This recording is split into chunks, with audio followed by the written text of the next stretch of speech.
All right, so this is our second little mini Fauvism project. So as you can see, we've got a landscape printed out here, and I believe I provided you with a color photo because this one, the details are a little bit harder to see. So I'm also sending home this scrap of paper, or this box full of scraps, and a few magazines to use. So I go for brighter colors and patterns when I'm looking at magazines.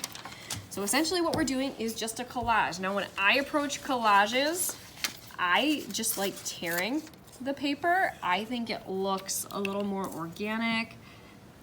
I really like it, so what I'll do, I'll start making some patches. I might choose some blue to go with this as well. And again, I like that the ripping kind of mimics the clouds that are in the sky.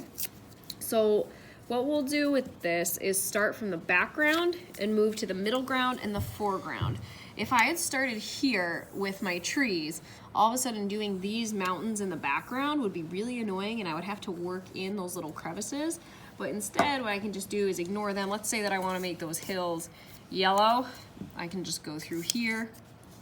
If I overlap at all onto the trees where I don't want that yellow, that's okay, because when I move to the foreground, I'm going to be able to cover that up and it'll be absolutely fine. So right here where I covered that tree, not an issue, because my next layer on top is going to solve it. All right, so I've got some gold here. I always like to add multiple of the same color family, so I'm going to consider gold the same as yellow because it adds a little bit more interest. If I use, say, just this purple in the sky the whole way through, it's going to end up looking really flat and like there's not a lot of dimension to it, and it'll look really boring. But if I'm mixing it up, overlapping lots of different color families here, it will look a lot more interesting. That's where the magazines come in handy too, because they will have lots more interesting textures and patterns. Like I kind of like this here for a yellow. This is really neat. This might be a little bit dull when we're working with Fauvism, but I think for what I'm going for, it'll be absolutely okay.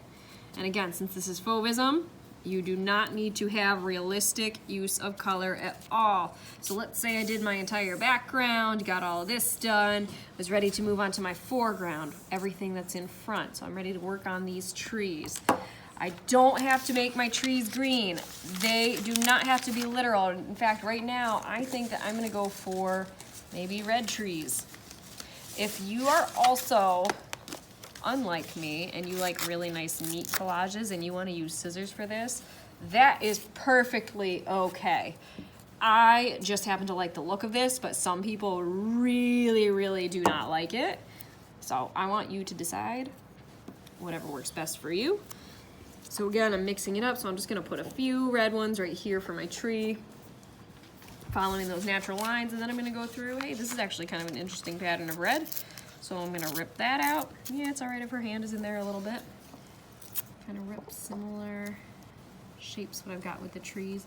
And I don't expect this to take you several hours. This is something that we finished up in just a couple of classes.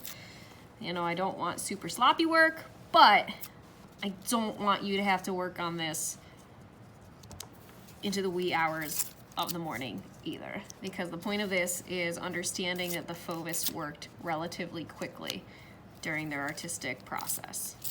And that is all I've got for this one. Good luck with it. Can't wait to see the finished one.